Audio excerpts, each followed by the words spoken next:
Agora, na União FM, Papo de Mercado com Larissa Brito.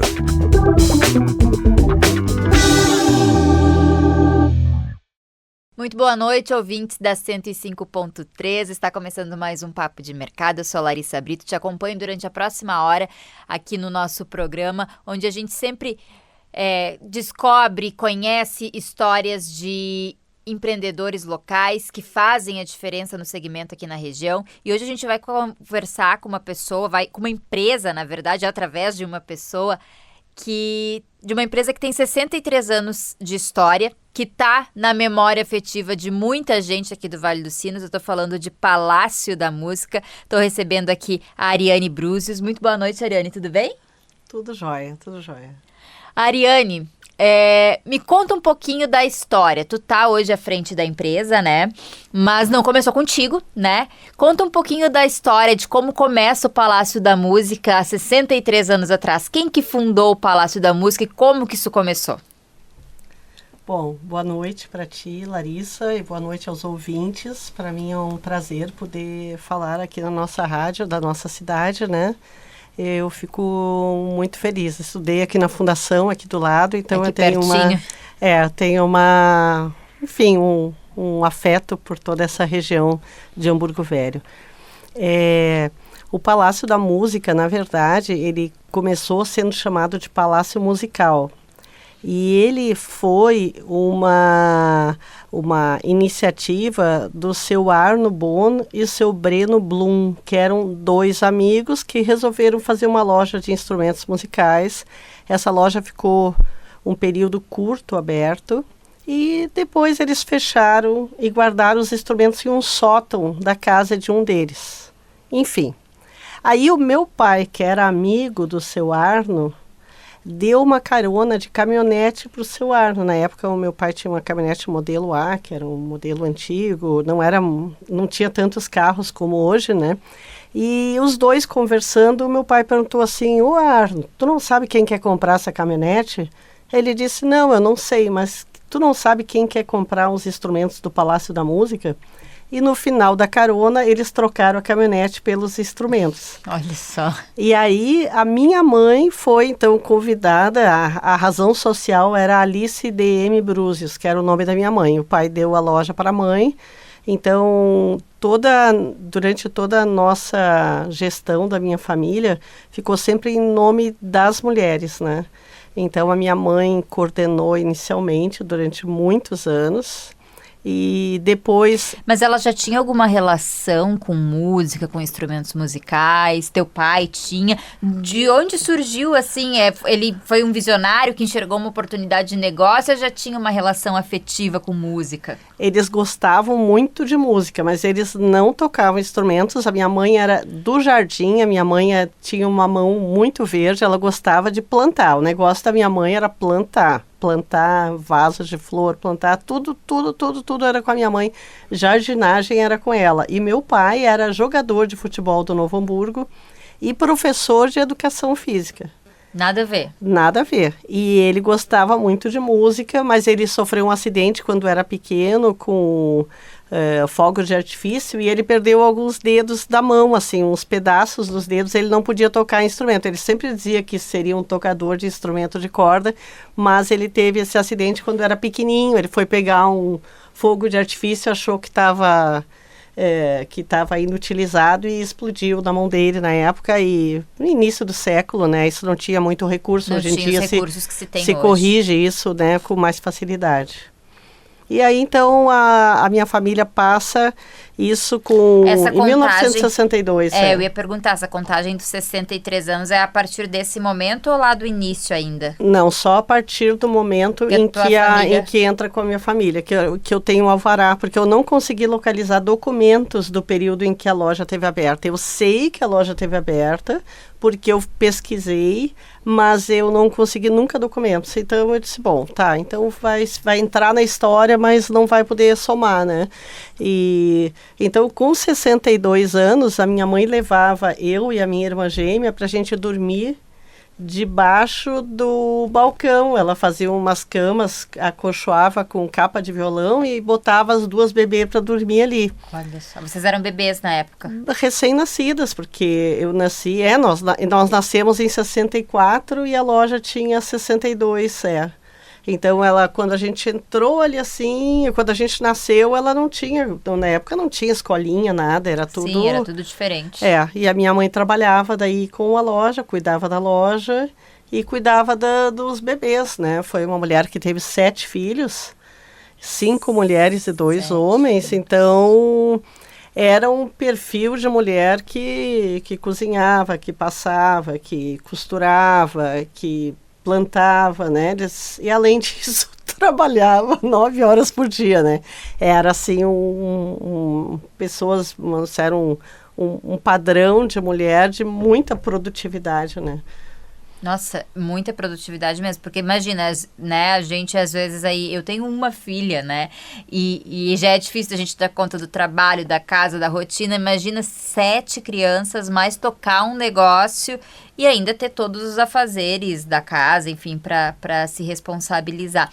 E onde que era a loja no início? A loja iniciou na frente da antiga rodoviária, ali na Borges de Medeiros. Ela ficou 32 anos ali na frente da antiga rodoviária. Então, as pessoas aguardavam os ônibus e iam ali tomar um chimarrão com a Dona Alice ou com o seu Vanzetti, que era o apelido do meu pai. E ali naquele período, então, a loja tinha um acolhimento bem interessante, assim, com os clientes. Tinha muito cliente, era uma loja pequenininha, comprida, e cheio de gente, era uma coisa interessante. Depois nós passamos para 5 de abril, ali na esquina do estacionamento do shopping, naquela quadra que foi toda desapropriada em função do trem, né? Então nós ficamos ali 20 anos. E agora estamos 13 anos ali nesse novo lugar, que é na própria 5 de abril, mas indo em direção a 25 ali em cima, né? Aquela rua de cima, eu acho que é 25 de julho. Pois é, foram 3 sedes, né, durante todo esse período, mas assim, há bastante tempo, vocês não têm esse histórico de fazer muitas mudanças, foram realmente necessidades. Por que vocês saíram da primeira sede para ir ali para 5 de abril? Questão de espaço, localização? Questão de espaço, não era nosso, né, era muito pequeno e não era nosso. E lá depois a gente já tinha um terreno nosso, fizemos uma construção nossa, que mudou tudo, assim, ampliamos, ficou, sei lá, umas 15 vezes maior do que era, ou mais, né? Então, e agora, esse último prédio que nós temos, que também é nosso, terreno, coisa e tal, também ficou o dobro do que era esse segundo, né? Então, é uma área bem grande, né? Só de área construída é 1.200 metros quadrados, né? Bem grande, né? Fora estacionamento que tem. Voltando um pouquinho no tempo, lá para 1962, como que era o cenário musical naquela época? Porque, né, uma empresa para estar desde 62 é porque é uma empresa que faz sucesso no seu segmento, né? E para fazer sucesso tem que ter um mercado consumidor expressivo, assim. Como que era em 62 essa questão, o cenário musical? As pessoas, elas tinham mais interesse, menos interesse? Que tipo de instrumento se vendia naquela época? Como que foi esse início do negócio? A mãe contava que os instrumentos que mais se vendiam naquela época eram o acordeon e o piano. O violão, ele era tido como um instrumento de nível inferior. Ele era uma coisa assim, meio de boêmio, e o boêmio mal visto, né? Tanto que tem um livro eu acho que é do Lima Barreto. De quem é aquele livro? Que eles comentam a mesma coisa da literatura. A minha mãe contava que é assim: a pessoa comprava o instrumento na loja e a loja entregava na casa da pessoa, para a pessoa não ser vista andando com um violão. Olha só, de tão impactante que era para a moral da pessoa andar com violão. Não cheirava bem. Que coisa absurda. Ela disse que a mudança aconteceu com a chegada dos Beatles. Que os Beatles chegam com os instrumentos de corda daí, E aí revolucionam não só a música, né, chegando com, enfim, aquele fenômeno todo que eles produziram, né, mas também eles trazem uma familiaridade, uma alegria, uma nova leitura do instrumento de corda. Olha, e aí só. A guitarra e o... Sim, porque e antigamente também era um sinal de... Tu mostrava uma certa classe, né? Quando tu tocava piano, quando tu tocava determinados instrumentos, quando tu tinha, principalmente as mulheres, quando tinham aquele conhecimento, né? Era diferente, tu tinha um outro posicionamento dentro da sociedade a partir do instrumento que tu tocava, da forma que tu conhecia a música, o tipo de artista que tu tocava, que tu consumia, né? E aí a gente tem essa revolução, então, a partir de Beatles, dos instrumentos de corda. Muito interessante isso, né? Pra gente ver como a música e enfim, o cenário musical, eles impactam sim, né? Nessa questão de cultura pop, cultura da gente como seres humanos mesmo, né? A arte, ela pode impactar nisso. E aí, a partir dos anos 60, 70, foi popularizando os instrumentos de corda daí. Daí eram os instrumentos mais vendidos. Muito. É interessante. Aí eles começam a vir os instrumentos de corda, o violão, as guitarras, né? E eles começam a se sobrepor dentro da loja, né? O acordeon, ele é um instrumento que a gente vende sim. Nós temos aqui no Rio Grande do Sul o Renato Borghetti, por exemplo, que é um expoente importantíssimo, né? E faz muito parte da nossa cultura, né? De tocador de instrumentos de teclas, né? Mas os instrumentos de corda ainda se sobressaem. São o carro-chefe de vocês hoje. Carro-chefe, sem dúvida. Qual é o carro-chefe? É o violão? É o violão. O violão. É o violão. Eu lembro de comprar um violão pro meu pai no Palácio da Música, muitos anos atrás. Meu pai queria aprender a tocar violão, não deu muito certo, tá? E aí eu lembro que num Dia dos Pais, eu e minha mãe fomos lá e compramos um violão pro pai, pra ele aprender a tocar violão dele. Fazia aula de violão em casa, mas não durou muito, não. A experiência dele com o violão. E é isso, né? Vocês fazem parte de várias histórias de famílias, né? E de pessoas. E a música tem muito disso, assim, muitas... tem o sonho, né? De tocar, de daqui a pouco até conseguir se profissionalizar na música, né? Como que é acompanhar essas histórias? Ainda mais esses 103 anos podendo acompanhar. Deve ter gente que vai lá, que é cliente há muitos e muitos anos, que deve contar suas histórias. Como que é isso? Isso é lindo. Isso é maravilhoso. A gente pega e vê o rapaz jovem com o filhinho, ou a moça jovem com o filhinho indo lá na loja, e daqui a um tempo eles começam a ficar grandinhos, e aí eles ganham um violão, depois eles ganham uma bateriazinha, ou um teclado, e começam a aprender. Daqui a pouco estão os rapazes ali no balcão comprando as coisas, olha, e depois eles já apresentando as namoradas pra gente. Então a gente acompanha as caminhadas, na verdade, né, das famílias que optam por colocar música na vida, né? Hoje em dia isso ainda tem aumentado mais ainda, porque os pais estão precisando fazer a disputa com as telas, né?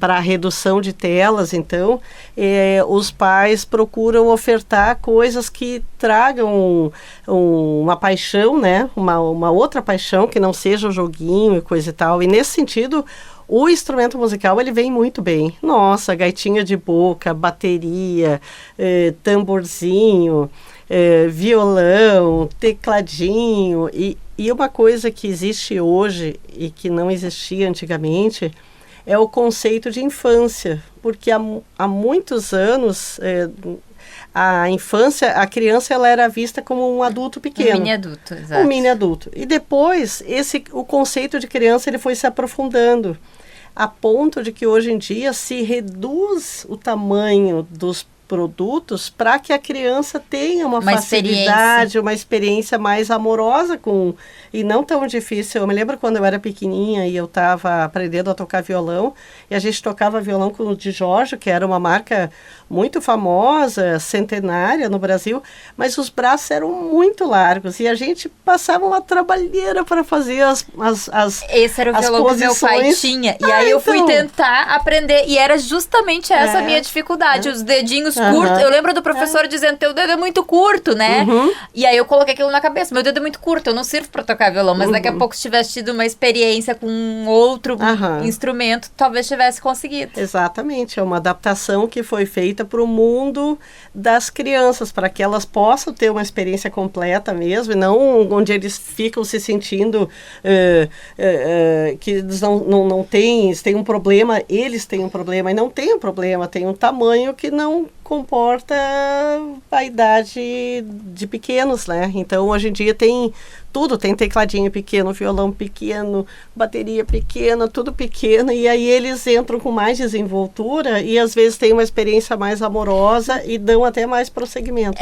E aí acaba tendo um resultado mais legal, né? Consegue fazer... No meu caso, trazendo aqui novamente meu exemplo, eu não conseguia tocar. Então eu desisti, não é pra mim isso aqui. Mas daqui a pouco, se eu tivesse conseguido, né, manusear melhor aquele instrumento, ter conseguido tocar uma música que fosse ali, talvez eu tivesse insistido um pouco mais naquele processo, né? Então é importante. E eu sou uma defensora da infância e de todos esses avanços que a gente tem em relação à infância, e é tão importante a gente proporcionar cultura para os nossos filhos, porque música é cultura, né? Então, às vezes a gente reclama muito, porque essa geração atual não sabe o que está fazendo, essa geração atual só consome música ruim, mas o quanto a gente está disposto também a incentivar, a ter a paciência, a talvez oferecer um instrumento musical para essa criança tocar, né? E tu trouxe aqui um elemento muito interessante para a conversa, que foi a questão dos anos 60, né, do surgimento do fenômeno Beatles e a influência disso nos instrumentos de corda. Nos anos 80 a gente teve um boom também no Brasil das bandas de rock, né? E aí eu queria saber se isso aí impactou de alguma forma no negócio, se foi sentido mais gente querendo montar banda... Ou não teve isso, não chegou a acontecer, vocês não sentiram esse... Teve, e nessa época as importações, elas eram proibidas no Brasil, não se podia importar guitarras de fora, ou pedaizinhos, ou pratos de bateria, sempre tem as marcas que são marcas de referência no mundo, né, tipo uma guitarra Fender, sei lá, um prato Peixe, sei lá o quê, e então não se podia... E eu me lembro que a minha família, a gente sempre tinha alguém que estava viajando e se trazia essas coisas, se vendia lá na loja. Então, eu conheço várias pessoas que são de Porto Alegre que compraram o primeiro prato importado, foi comprado no Palácio da Música. A primeira guitarra veio do Palácio da Música. E a minha irmã, que cuidou da loja antes de mim, ela era muito arrojada. E então, quando ela inaugurou aquela loja ali na esquina do shopping... Ela tinha uma parede de guitarras Fender e Gibson. Eu não morava no Brasil nessa época, não me lembro. Mas diz que era uma coisa assim impressionante. As pessoas vinham então de tudo que era lugar para ver aquilo, porque era um show, né? E então são coisas que vão acontecer. E era uma época que era muito mais difícil de ter acesso a esse tipo de instrumento, totalmente, né? Era impossível de ter. Então, o Palácio ficou como uma referência ali no Hamburgo. Então, as pessoas pegavam e iam lá no Hamburgo procurar um produto importado que a minha irmã trazia, porque ela tinha já passado, quando era pequena, já tinha morado fora e coisa e tal, e ela foi organizando isso para o pai e para a mãe. Pois tu trouxe aqui agora a questão de que a tua irmã teve a frente do palácio antes de ti, a tua mãe também teve a frente. Como que é essa relação, né, de ser mulher, de estar à frente de uma empresa da família? Percebo pela forma que tu fala que tu tem um carinho muito grande. Como que é a tua relação com o Palácio da Música? Olha, eu sou que nem tu, eu sou jornalista, sou formada e fiz magistério primeiro, dei aula para crianças pequenas. E minha família é toda de professores. Nós temos muitos, o pai era professor e mais 4 irmãs minhas eram professoras. Então, a gente tem uma coisa com a educação. A gente gosta de valorizar o professor, a gente gosta do ensino. A gente tem uma parte de musicalização infantil dentro da loja, uma parte bem importante. E em relação... Qual é a tua pergunta? A tua relação, como que tu tua relação com o Palácio da Música, porque vocês são uma família de mulheres à frente do negócio, né? Isso também tem uma simbologia grande. Sim, tem uma simbologia grande.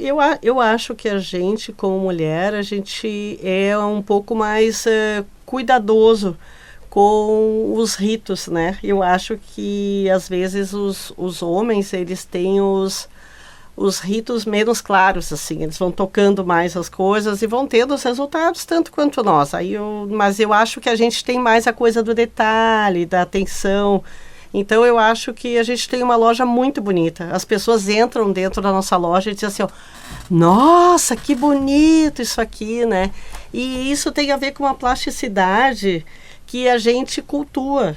Entende? Tipo assim, às vezes eu olho e o pessoal fez uma arrumação, eu digo, não, pessoal, mas não dá, aquilo lá não tá combinando aquela cor.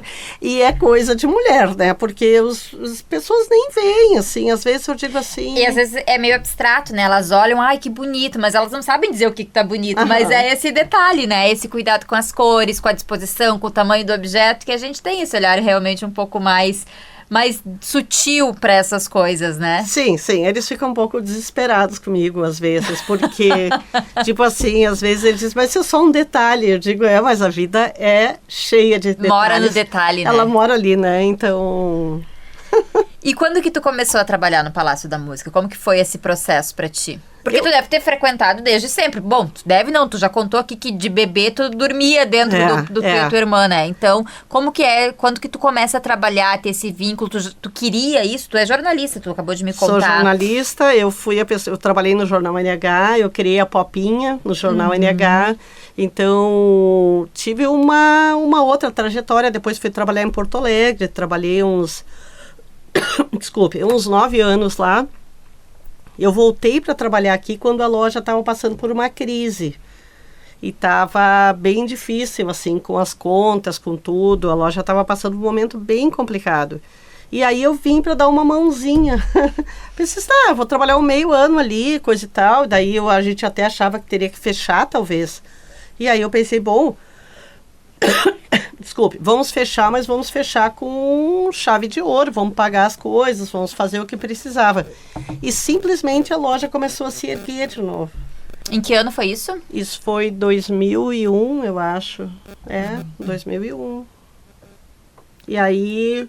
Em 2001 tu vem, tu traz talvez uma visão de fora também, uma visão diferente, um outro olhar para o negócio, né? E consegue dar uma movimentada no que estava não tão legal assim. Sim. E junto comigo veio o meu irmão, que é proprietário da PNP Componentes Eletrônicos, e a minha irmã gêmea. Nós três, então, decidimos assim, não, nós vamos organizar essa loja, vamos ver o que a gente pode fazer. Se for para fechar, a gente fecha, pagando todo mundo direitinho e coisa e tal. Mas logo a loja começou a brotar, começou a aparecer pequenos brotos. Quando a gente viu, a gente estava com o jardim de novo. Ai, que lindo. E o jardim hoje em dia está cada dia mais florido, né, João? Sim. João está aqui acompanhando nos bastidores aqui. Desde 2001, então, tu tá à frente da loja, né? Teus irmãos seguem contigo? Ou hoje tu tá com voo solo? Não, assim, eu como eu sou gêmea, eu já nasci dividindo o útero materno com uma outra pessoa. Então eu sou muito do grupo, eu gosto de grupo, eu sei trabalhar em grupo, eu preciso de grupo. Então todos os meus irmãos fazem alguma coisinha ali, assim, nem que seja passar ali para me convidar para tomar um café, mas alguma coisa a gente faz junto. E na loja, o meu irmão Alexandre trabalha todos os dias comigo. A minha irmã Ariete trabalha 2 vezes por semana comigo. Ela cuida da organização do estoque, das prateleiras e da parte da musicalização. Ela é uma especialista na área da infância, né? Então ela tem a trajetória dela. Semana passada mesmo ela estava mostrando que elas lançaram um livro na URGS, ela escreveu um capítulo, está sempre contribuindo assim, vai para São Paulo, vai para Brasília, está sempre pensando e defendendo esse grupo tão frágil assim, que são as crianças, né? Vulnerável, né? Então tem algumas pessoas que defendem as crianças. A minha irmã gêmea faz parte desse grupo, é bem bonito. Mas ela tira 2 dias por semana para trabalhar lá na loja.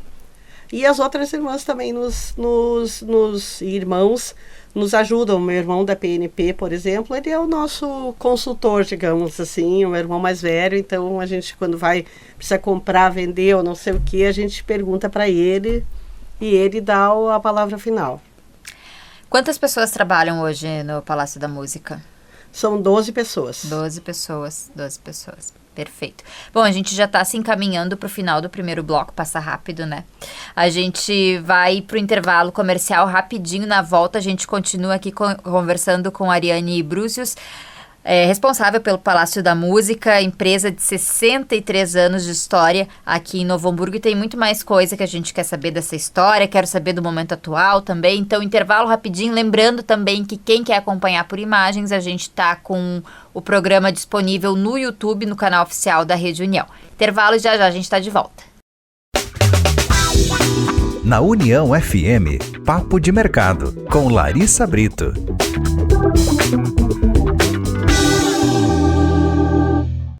Papo de Mercado de volta na noite dessa segunda-feira. Estou recebendo aqui a Ariane Brúcius, do Palácio da Música. A gente estava falando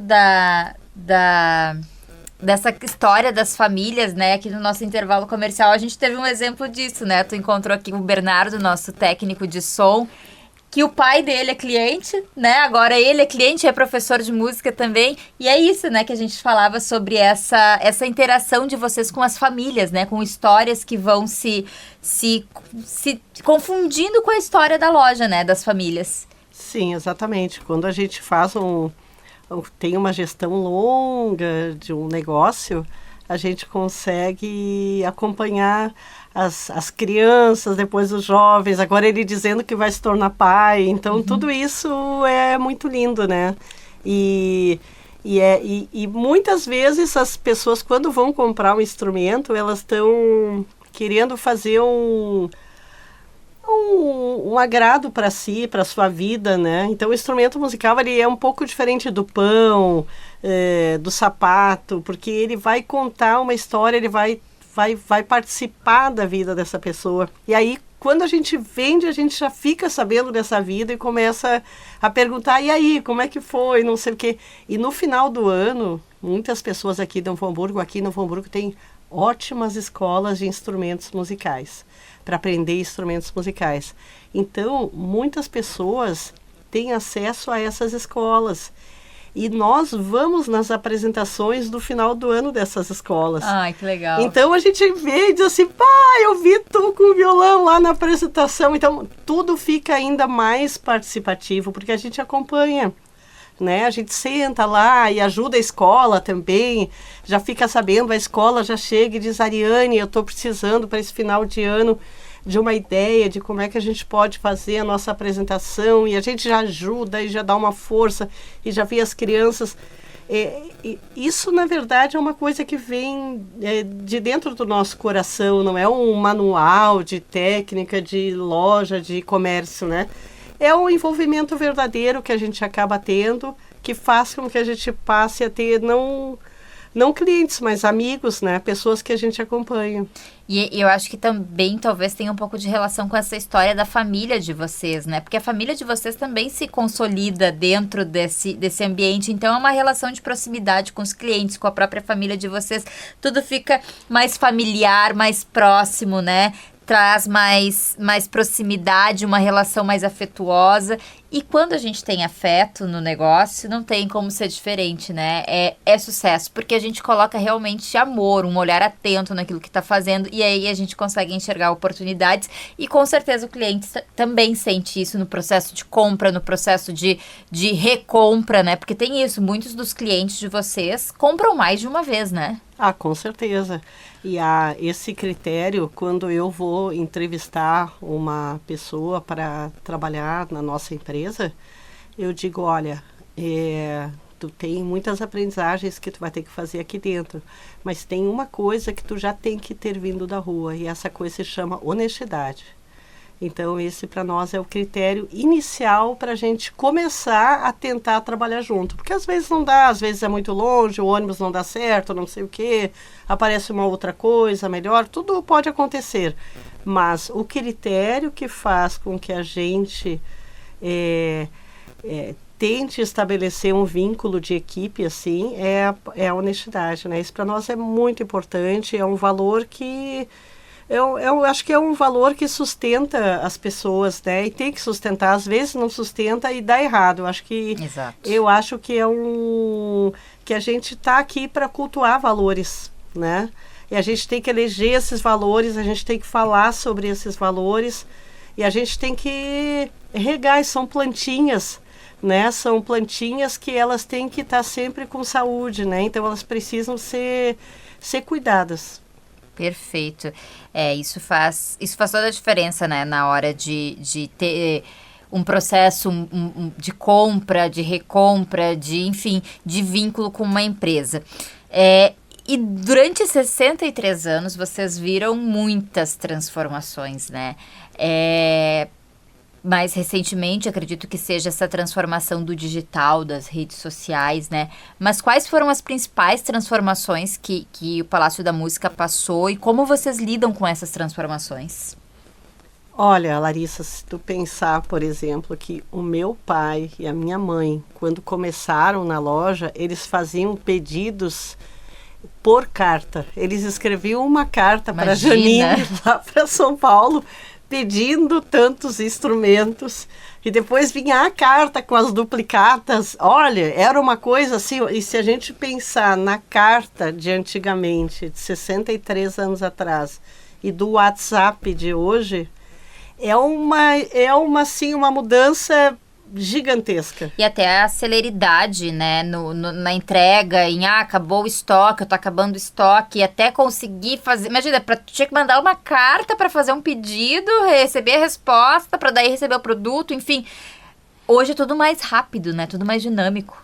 Sim, quando a loja conseguiu um telefone, nossa, era ali na frente da rodoviária, as pessoas iam ali pedir para as pessoas próximas, assim, porque eram poucos telefones. Sim. Então iam lá pedir assim, Dona Alice, eu posso fazer uma ligação, porque eu tenho que não sei o que. A gente marcava horário para ligar, né? Porque era o horário que a pessoa poderia estar próximo de um outro aparelho para poder telefonar, né? E tudo isso foram avanços, assim, que a própria empresa foi fazendo, né?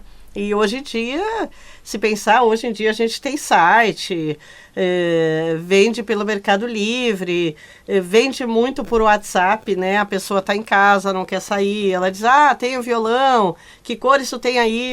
Aí a gente manda fotografias, a pessoa escolhe, Imagina. O motoboy entrega. Então, é um mundo que antigamente nem se pensava, né? Vocês trabalham com e-commerce também hoje? Trabalhamos. E vocês vendem para o Brasil inteiro? Para o Brasil inteiro, mas mais dentro do Rio Grande do Sul. Dentro do Rio Grande do Sul, a gente vende para cidades mais distantes, assim, vende para Uruguaiana, vende para Bagé, vende para São Cepé, vende para, sei lá, não sei, para as cidades do Rio Grande do Sul, a gente é muito conhecido, a gente vende muito para projetos também. As pessoas vão fazer, o professor de música vai fazer uma banda marcial, por exemplo, na sua cidade. Então ele diz, eu vou precisar de tantos bumbos, tantos isso, tantos aquilo, os talabartes, as baquetas. Aí eles encomendam conosco isso, né? Porque a gente é especializado nisso há muitos anos. São produtos bem assim, não são muito comuns de encontrar, mas fundamentais para quem trabalha com aquilo. Então, como nós somos loja especializada, as pessoas acabam vindo comprar da gente, né? Eu me lembro quando eu era pequenininha, eu fazia ginástica olímpica.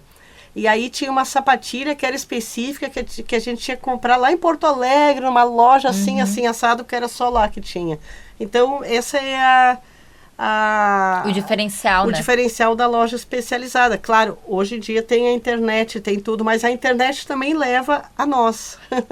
Porque nós continuamos... E a importância de acompanhar esse processo, né, dessa modernização para estar disponível na internet, né? Porque hoje vocês estão disponíveis, vocês estão usando as ferramentas, porque é muito fácil, né, a gente reclamar do digital, que o digital nos prejudica e tal, mas a gente também pode fazer o movimento contrário, usar o digital a nosso favor, e pelo que percebo é o que vocês têm feito, né, muito bem, diga-se de passagem, que é usar o digital, fazer a venda pelo e-commerce, usar as facilidades ali do WhatsApp, da pessoa poder ter já uma noção do que ela quer, né, e daqui a pouco concretizar a compra por ali, ou ir até a loja para poder comprar, né, então poder usar essa questão do digital a favor, né. Mas o que continua fundamentando tudo, continua sendo o conhecimento. Porque tu não pode botar uma pessoa para vender que não conhece, que não é músico. Por exemplo, os nossos vendedores todos são músicos. Então, eu ia perguntar isso, para trabalhar com vocês tem que ter um conhecimento em música, Tem que ter um conhecimento em música, e para se tornar o vendedor tem que estar pelo menos 1 ano dentro da loja. Não consegue ser antes porque é difícil, são mais de 7 mil itens, Eu ia te perguntar isso também. Quantos instrumentos vocês vendem lá hoje? Eu não saberia o número de instrumentos, mas eu sei que o número de itens, por exemplo, o instrumento é o violão, por exemplo, tem o violão, aí tem a corda, aí tem o banquinho, daí tem a correia, daí tem os pinos para correr, daí tem as tarraxas, daí tem o captador, aí tem o afinador, aí tem o metrônomo, assim, é um conjunto que vai na volta desse instrumento, né? E esse conjunto, ele tem que ser vendido corretamente, né? Por exemplo, se é uma criança pequena, tu não pode vender um violão de aço, de corda de aço, tem que vender um violão de corda de nylon, que senão vai machucar os dedinhos, né? Então, tudo isso só vai saber quem é especializado, né? Então, a pessoa... hoje em dia, tu tem que fazer a venda rápida, mas tem que fazer a venda correta também, né? Isso. E aí entra de novo naquele aspecto que a gente falava, do cliente que sempre volta. Não é à toa que os clientes de vocês levam os filhos, e depois os filhos levam os seus filhos, né? Porque realmente confiam no produto que vocês entregam. E, bom, são muitos aspectos aqui que a gente tá conversando, né? Mas como que vocês fazem também dentro desse segmento da música online, né? De vender os produtos online, para se manter competitivos, porque também tem as dificuldades, né? Que o processo trouxe, o processo de digitalização trouxe para os empreendedores locais, principalmente vocês, aqui localizados em Novo Hamburgo, né? Longe dos grandes centros do país. Como que vocês fazem para se manter? Qual é o diferencial para se manter competitivos? Olha, são uma série de caminhos, assim. Um deles, que eu acho que é uma coisa que a gente nem pensou, mas acabou se tornando, é a idade da loja. Que quando a gente fez 50 anos, eu disse assim, olha, fazer 50 anos uma empresa no Brasil não é comum. Ainda então, a mais partir de segmento. agora, nós vamos comemorar cada ano que a gente faz de aniversário. Então, por exemplo... Semana passada a gente fez uma festa dos 63 anos. E a gente convida as pessoas da cidade, que são nossos clientes, para virem lá comer uma torta. E além disso, a gente faz uma camiseta alusiva ao aniversário. Então esse ano, daí está escrito 61 ou 62 e tem um desenho. E a pessoa não ganha camiseta por ir lá. A gente faz uma outra coisa que também eu acho que a gente tem que retomar com as pessoas, que é o trabalho da doação. A gente pede para a pessoa trazer 2 quilos de alimento não perecível e em a pessoa trazendo alimentos para nós repassarmos para as entidades que fazem um trabalho social, a pessoa ganha a nossa camiseta de aniversário. Então a gente também entra já numa outra seara, porque é uma conexão, né? É uma seara que é de, tipo assim, tá, mas isso é a culpa do governo, da prefeitura, do governo estadual, do governo federal. Tá, mas e o que é da gente, né? Então, assim, tudo é um pouco da gente também. Então, a gente tem que estar junto nisso, a gente tem que estar se preocupando, a gente tem que estar pensando em como é que a gente pode... mas isso não serve para muita coisa. Para muita coisa não serve, mas um pouco eu tenho certeza que serve, né? Então... é a nossa forma de também lembrar as pessoas que doar é importante. A gente acaba presenteando quem doa com essa camiseta, né? Então, esse é um dos caminhos que fazem com que as pessoas eu acho que se conectem com a gente. Conexão. A gente está junto ali, nós estamos, não estamos só vendendo violão, vendendo guitarra, vendendo teclado, nós estamos também colhendo alimentos. Há anos a gente faz isso, há anos a gente tem esse caminho. Quando a gente faz o workshop, a gente não cobra, mas a gente sempre pede alimentos também. Então, é uma loja que tem essa preocupação com o social, né? É uma loja que eu acho que isso está dentro da gente, né? Porque não adianta... Está no DNA da empresa, né? Está no DNA da empresa, está no DNA nosso. A gente aprendeu isso na escola, aprendeu com os nossos pais, assim, que a gente tem que se preocupar com as outras pessoas. Quem está na nossa frente não é só um cliente, quem está ali na nossa frente é uma pessoa que pode ajudar outras pessoas, então vamos se unir, vamos conversar, vamos fazer as coisas juntos. Essa é um pouco da ideia. E como que é lidar com um público tão diverso, né? Porque vocês atendem músicos, professores, aprendizes, iniciantes, já mais avançados também. Como que é lidar com esse público tão diverso? É complexo. Eu acho que tem que ter sempre sensibilidade, bons modos, né? Porque a gente trabalha, atende prefeituras, atende Fiergs, atende universidades, atende escolas, atende, né? Então, assim, são muitos órgãos, pessoas jurídicas, né? São pessoas físicas também que vêm.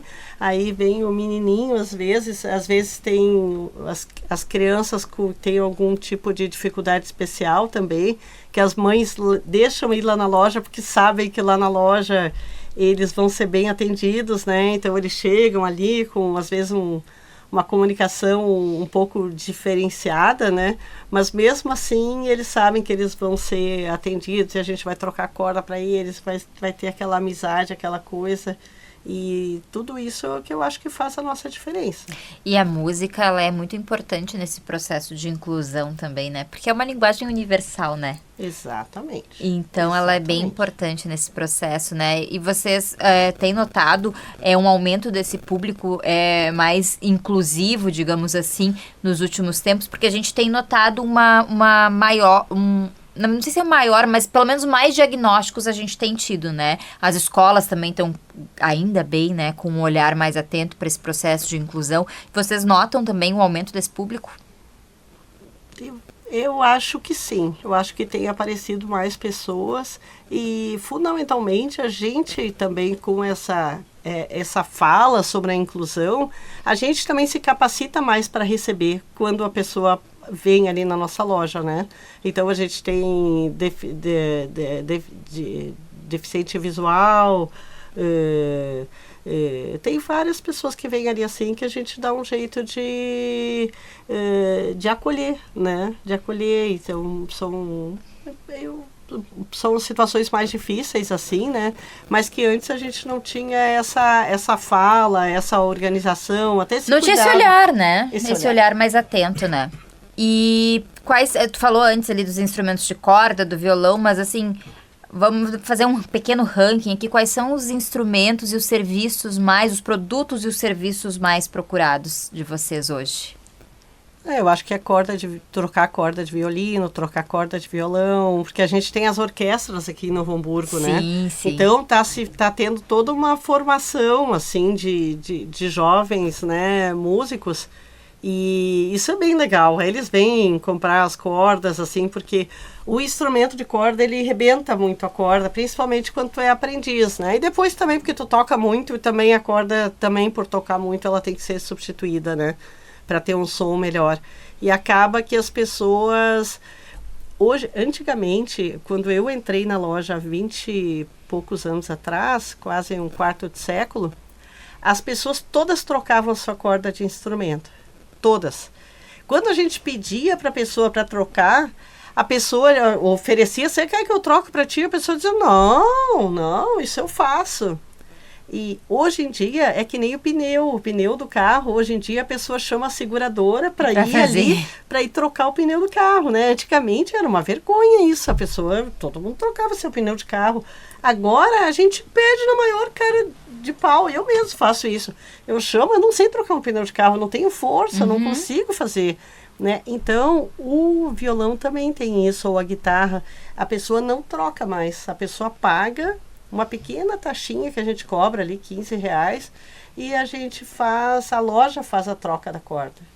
E são mudanças de comportamento que antes não se tinha, né? É que nem se cozinhar, né? Hoje em dia, muitas pessoas pedem delivery, né? E antigamente não era. A janta se fazia em casa. A pessoa pegava a panela, fazia o arroz, o feijão, coisa e tal. Hoje em dia, as pessoas... mesmo, a gente pede coisas, né? Vai ali no iFood, sei lá onde, pede a comida, né? São mudanças de consumo, no padrão de consumo, né? Facilidades que a gente tem hoje também, que a gente não tinha lá atrás. Então, isso vai mudando o nosso padrão de consumo, vai mudando a forma que a gente se relaciona, seja com o consumo de comida, seja com o consumo de instrumentos musicais, né? A gente vai adaptando e também a gente hoje em dia está tão ocupado muitas vezes com outras coisas que não disponibiliza aquele tempo, porque claro que uma pessoa que troca corda todos os dias, talvez ela faça isso de uma maneira mais rápida, mais assertiva do que eu que vou trocar corda, sei lá, uma vez a cada 6 meses, né? Então tem isso também, a gente hoje em dia não tem tanto tempo assim para perder com algumas coisas e acaba buscando essas facilidades, né? E falando em mudança, padrão de consumo, a gente passou recentemente por um momento onde as pessoas mudaram o seu olhar para o mundo, para si, para o outro, que foi a pandemia, né? Muitas pessoas passaram a valorizar mais hobbies, né? Sim, passaram a ter mais tempo disponível, até porque passaram a trabalhar de casa, então aquele tempo do deslocamento tu tem, aquele tempo disponível, enfim. E eu queria saber se vocês notaram alguma diferença no padrão de consumo das pessoas de instrumento musical, de serviços, se a pandemia trouxe um outro recorte para isso. Com certeza. Tanto a pandemia quanto depois a enchente também. Foram dois momentos que forçaram as pessoas a ficar em casa. E as pessoas tiveram que reorganizar a sua rotina de casa, que muitas vezes a pessoa nem tinha rotina em casa, era uma pauleira de sair correndo para o trabalho, né? E assim a pessoa tem que fazer as coisas de casa e ela consegue ver que ela diz, não, mas isso aqui tá sem graça, né? Eu vou comprar um ukulele e vou botar aqui. Eu vou comprar um teclado e vou botar aqui e vou começar a tocar uma música ou outra, né? E isso a gente percebe claramente, né? O home office é um crescente, né? Nas vidas, né? E as pessoas que têm o home office, às vezes a gente até vê na televisão uma matéria, a pessoa dando entrevista em casa e tu vê que tem um piano pendurado, um violão pendurado, ou uma guitarra, ou um teclado instalado em algum canto, tu vê assim, olha aí, ó, o amigo musical tá ali junto, né? E eu acho que a gente também tem procurado novos hobbies, a gente tá todo mundo meio ansioso, todo mundo correndo com prazos e muito conectado, muito nas telas, né? Eu sou uma pessoa que eu tenho tentado fazer o exercício de ficar cada vez menos, porque se a gente não tiver um olhar atento e não cuidar, a gente passa muito tempo, né, na tela ali, rolando o feed. Então, eu acho que a música entra também como um auxiliar nesse processo até de saúde mental, né? Saúde mental para que as pessoas consigam se fazer outras coisas, ter um respiro, e a música cá para nós é uma excelente forma, né? Uma excelente companhia, uma excelente forma de abstrair. Vocês são importantes também no cenário cultural da cidade. Como que vocês veem isso? Porque, bem ou mal, direto ou indiretamente, vocês ajudaram na formação de músicos locais, né? Como que vocês enxergam? Porque é uma responsabilidade ter esse impacto cultural, assim, social. Como que vocês enxergam isso? Claro que não é uma coisa que é o objetivo final de vocês, mas acaba acontecendo, né? Como que vocês encaram essa responsabilidade também, de ter esse impacto?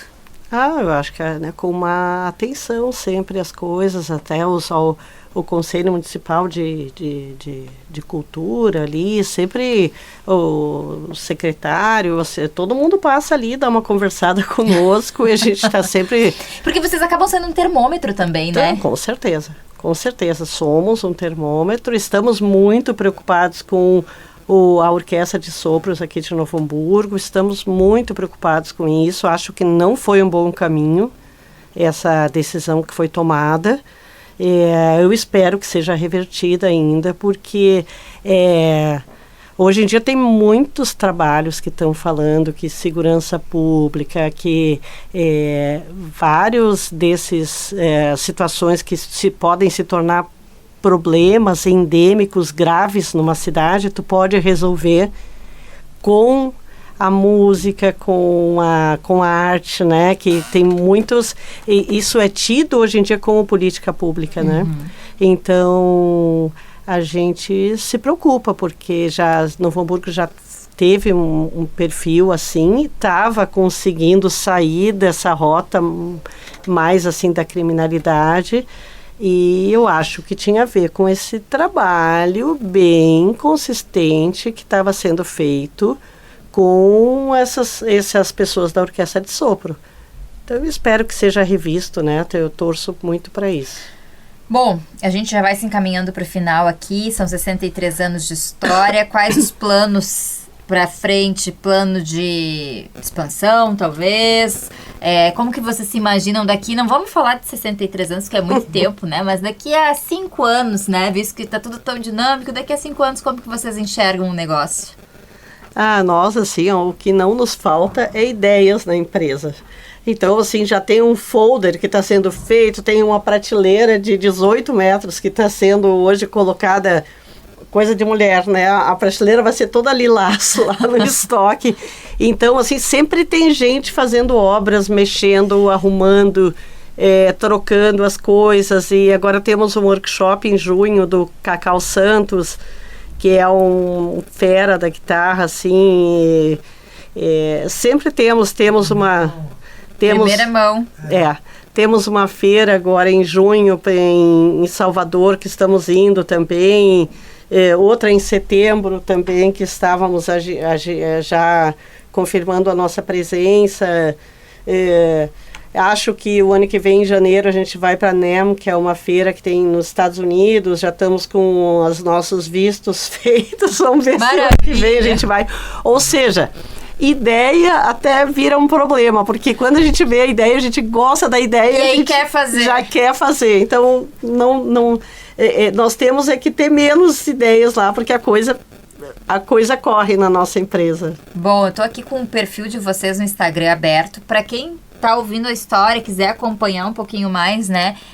Palácio da Música NH, né? Exato. Esse é o canal de comunicação. Tem também o WhatsApp, que é o 51999344433 e tá localizado ali na rua 5 de abril, 136, Novo Hamburgo. E tem também o site, né? palaciodamusica.com.br. Então, várias formas aqui de conseguir se conectar com a empresa, né?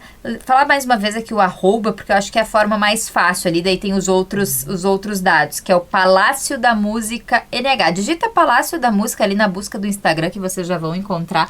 Dá para se conectar com a empresa, dá para acompanhar todas essas novidades, né? Daqui a pouco tirar aquela dúvida, ver se tem aquele instrumento que tu tem vontade de comprar já há um tempão. E lá trocar uma ideia com vocês também, né? Porque acho que bom papo sempre rola lá também, né? Com certeza, com certeza.